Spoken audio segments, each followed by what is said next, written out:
Below the smoking walls of Thebes, 2,000 men grappled, sword to sword and hand to hand. The battle between the forces of King Creon and the troops of Duke Theseus was long, fierce, and bloody. And when it was over, when Creon's army had been put to flight, the ground was carpeted with fallen knights.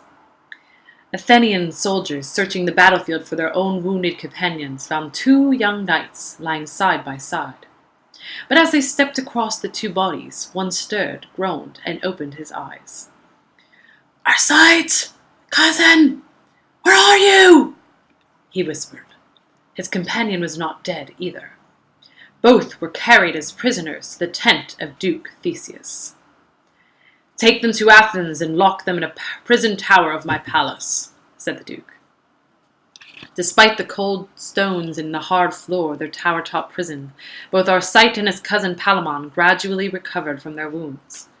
Their devoted friendship made the passing days, weeks, and months bearable, though both grew dreadfully bored.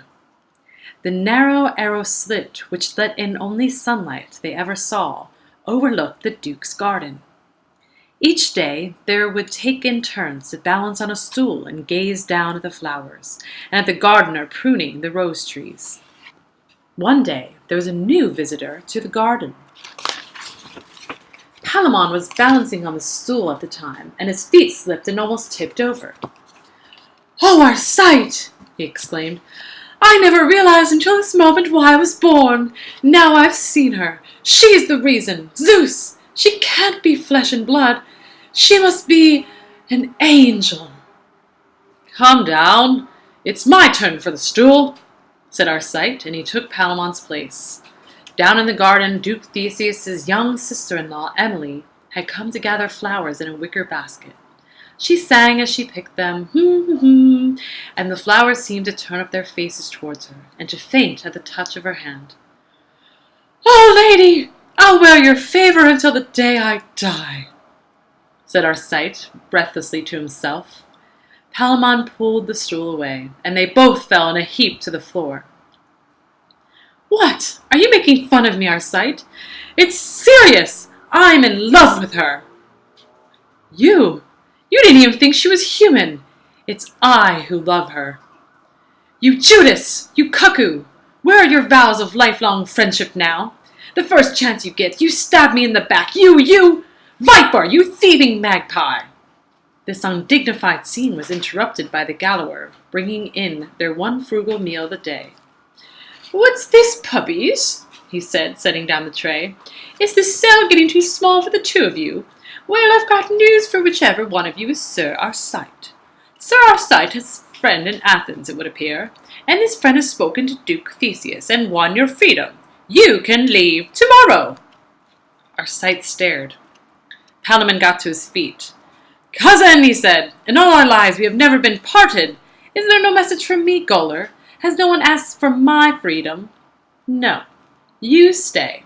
And you, Sir Arcite, must be out of this land by sunset tomorrow. On pain of death are you forbidden to return." "Well, leave the country. Leave Athens. But I don't want to go," protested Arcite. "You go instead of me, Palamon. If I'm banished from Athens, I'll never see her again." Perhaps he saw, or perhaps he imagined a smile playing on Palamon's lips. Anyway, the 2 cousins, who all life long had been inseparable, barely spoke during that last night in the tower. Next week, Palamon was still a captive, balancing all day on the stool to watch for Emily. Far away, his cousin sat in his own house, the windows and doors all shut as if it were a prison, for he was pining for Emily. "Which do you think was better off?" mused the knight, thoughtlessly interrupting his own story. "Was it the man in prison, or the man in exile?" "Lord love you, have you no spark of wit?" demanded the lady I recognized from the night before by the enormous size of her hat. "If the boy in exile had 1/2 of a brain, he'd disguise himself and go back to Athens. If all he can do is sit around and mope, he doesn't deserve the woman." "Well, well," said the knight, rather taken aback by the strength of her feelings, "that's just what happened." Arcite grew a beard, dressed as an Athenian, and took work as a servant in the very house where Emily lived. The thought of seeing her again quite outweighed the threat of death if he was discovered inside Athens. Every day he saw her. Every day he took orders from her lips. Every day he was able to reach out and touch the chair where she had sat, the glass from which she had drunk. He thought he would be happy forever. He was happy for just a week. Then the questions began to creep into his mind. What good is this? How is this better than being in prison? How can a servant speak of love to the sister-in-law of Duke Theseus? So he fell to brooding, to chewing his pillow at night and cursing the hour he was born. Just 2 hours after the gaoler forgot to lock the door of the prison tower, Palamon found himself free. Creeping through the Athenian woods, his heart in his mouth, his life in the balance. Now's my only chance, he thought. I'll find the Lady Emily and ravish her away to my own country. A rustling of leaves sent him bolting like a rabbit into the bole of a hollow tree. He squatted down low, despising his thumping heart, and despising his fate for bringing an honorable knight to such a pass. The approaching footsteps halted beside the tree, and Palamon held his breath. Surely the Duke's men were not searching for him yet. Peeping through a knothole, he could see a man sitting dejectedly among the spreading roots, throwing pebbles at his own boots. What's the use, he was muttering. I might just as well be rotting in prison with Palamon. Oh, you wasp, you fool wolf in sheep's clothing! Palamon flung himself out of the tree and grabbed Arcite by his beard. What are you doing sneaking back here to prowl round my Emily? Don't you talk about my mistress and lady like that, you convict, you escaped prisoner. I'm an honorable knight, Palamon maintained, despite the hammer blows Arcite was raining on his head. I love Emily far more than you do. Heart's blood, death's too good for you, you traitor to all things honorable. Goat, skunk, rat! As they pranced, grunting through the trees, their arms locked fast round one another, a wolfhound came barking round their legs excitedly. Then there was another, and another, and another, until the clearing was awash with dogs. Into the melee burst a hunting party on horseback, and at its head Duke Theseus himself. Part those men and bring them here. One of them is Emily's serving man. The other looks like one of Creon's men. He is! He's an escaped convict, Arcite shouted. And he's Arcite, banished on pain of death, called Palamon. You see, cousin, I can play as dirty as you. Theseus laughed in disbelief. Is this the devoted twosome who we took prisoner at Thebes? Bosom friends never to be parted. In the name of all that's friendly, what's this quarrel about? Arcite and Palamon wiped their muddy faces and rubbed their bruised eyes. Then both together they said, Her! Emily had come riding into the clearing on a white mare. She wore a blue mantle, and even the hounds fell back whimpering at the sight of her. Arcite sprang to one stirrup, Palamon to the other. Lady, your eye has scorched me like a burning glass. Emily, your name is a millstone crushing my heart. Sweetheart, if I were to live 2,200... Enough! roared Theseus. What is this competition of compliments? If you're going to compete, at least do it the man's way. Tomorrow I'm holding a joust. Both of your lives are forfeit, but I shall spare the man who remains alive when the joust ends. Prepare yourselves, for tomorrow you fight in the lists. Not until sundown, when they were billeted in separate tents on the field of combat, did Palamon and Arcite stop quarreling. Outside Arcite's tent, an armorer was sharpening a sword with a stone. It grated and screeched. A chill went through the night, but he called to mind Emily's radiant face and went happily to sleep. Outside Palamon's tent, a squire was sharpening his master's lance with a knife. The shavings fell onto the canopy and made shadows like a swarm of spiders. A chill went through Palamon, but he thought of Emily, and how pleased she would be to be by his chivalrous heroism. And he went to sleep contented. The joust was a circus of color. Knights caparisoned in mail. Heraldic surcoats and plumes fit for the birds of paradise were blazed by the blaring of trumpets whose scarlet oriflammes were embroidered with silvery beasts. Blade by blade the grass was turfed out in divots by the flying hoofs of horses. The pavilions flapped like Chinese kites. By midday, the ladies slipping back and forth to their seats had scarlet hems where their gowns had swept the field. In the hottest part of the day, Arcite and Palamon found themselves at opposite sides of the jousting fence. Palamon's lance weighed heavily in the crook of his arm after so many months in prison. The squires blew a shrill fanfare. The horses rattled the bits between their teeth and pranced toward one another. On the first pass, both lances missed their mark, and the two cousins passed shoulder to shoulder, grimacing into one another's face. On the second pass, Palamon saw the point of Arcite's lance bearing squarely for his chest. He flung himself forward along the horse's neck, dropping his own lance. But the oncoming lance tip tore through the back of his tunic, caught in his belt, and lifted him out of the saddle, pitching him to the ground. Arcite's lance was dragged from his grip, but he turned at the head of the lists and came galloping back to the field, swinging his mace. Its iron spikes bruised the air with each whistling circle and mace head made on its chain-stalk. Palamon, his head uncovered, fell to his knees, but he knew he could not escape the swinging iron. In the grass, his hands brushed the lance that had dragged him from his horse. His fingers closed round its haft, and it was lifting it to protect himself, when Arcite, stretching from his saddle to strike the mortal bow, rode straight on to its point. His face cleared of all expression. His horse rode from under him, and he stood for a moment with the lance planted in his chest. The mace dropped from his hand, and he spread his fingers across the red of his surcoat. "Cousin," he said, then fell dead on his back, the lance rising like a mast out of the soul. Palamon took off his gauntlets and crawled across the grass to Arcite's side.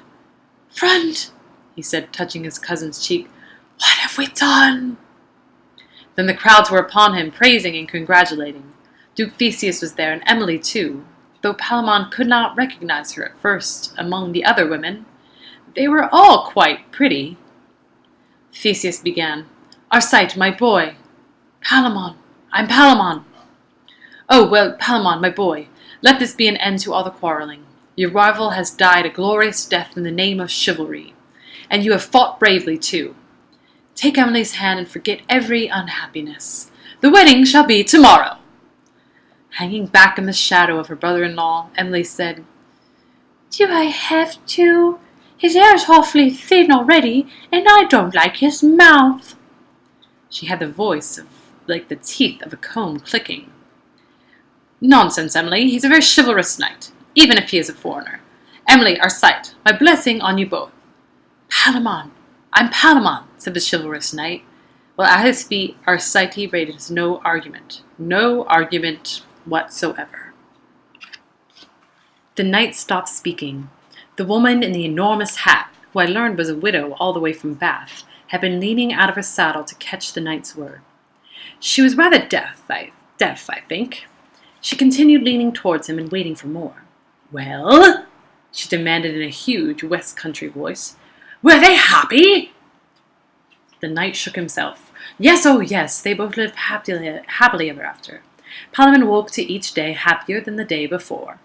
The widow smiled and sat back into her saddle with a thump. "I don't know if he would, under the circumstances," I said.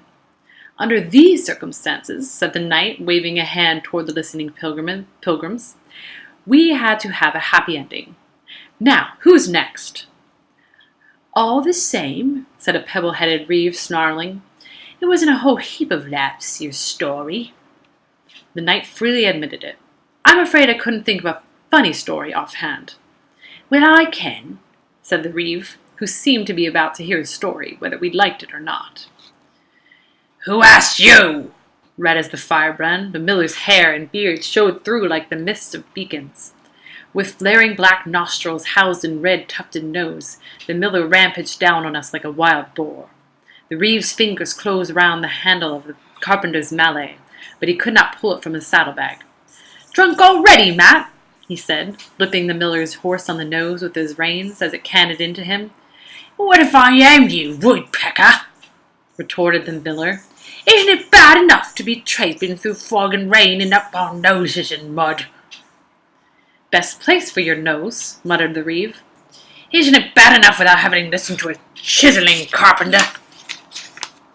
Hey, hey, what is this between you? Said Harry. Have you two brought some old grudge along with you? Oswald the reeve did not so much as answer as growl in the general direction of Mat. Just because I do him a favour, knock him up a lean-to for his mill, and at the price he wouldn't get from any carpenter in the south of England. These are the thanks I get. The wood's so rotten it fell on my head the first time I much as touched it. At the price you paid, what do you expect, mahogany? Whoa there, Harry protested. Let's have a story, not a war. But the reeve was sulking by this time. Or perhaps he rode off to the back of the line to be safe distance from the miller's swinging fist. I swear, our sight's iron mace swinging down on Palamon's head couldn't have done more damage than those fists on the end of those arms. The moment the reeve was out of sight and sound in sight, Mat the miller cheered up hugely. He got out of his bagpipes and struck up a tune, so hideous strident, so tunelessly discordant, that we begged him to stop and tell us a story instead. I hoped you might say that, he said, and the drone of his pipes died away like the expiring sheep. Down at Orsney Mead in Oxford. The scholar, an Oxford man himself, looked up from the book he was reading. I'm acquainted with it, he said. What? Snarled the miller. You mean you've heard my story before? No, I simply observed that I know Orsney Mead. Ah, that's all right then. No more butting in, no right. The scholar gave a bewildered shrug and went back to his book. The miller glared round at us and then ruined his face, collapsed into a grin that showed all his tombstone teeth. I have to admit I'm a bit tipsy. I can tell you from the way my words are coming out. If you have any trouble swallowing, just shout. And ladies, if I give offence, blame it on the drink. I'm not sure how to relay the story in which Mat the miller began us. It wasn't shall I say it? It wasn't the kind of story you hear in church or recount to your mother when you get home. Still, it fetched a lot of laughter from some of the pilgrims, so I had best not keep it from you. If you find it a little rude, you had better cover your eyes while you read.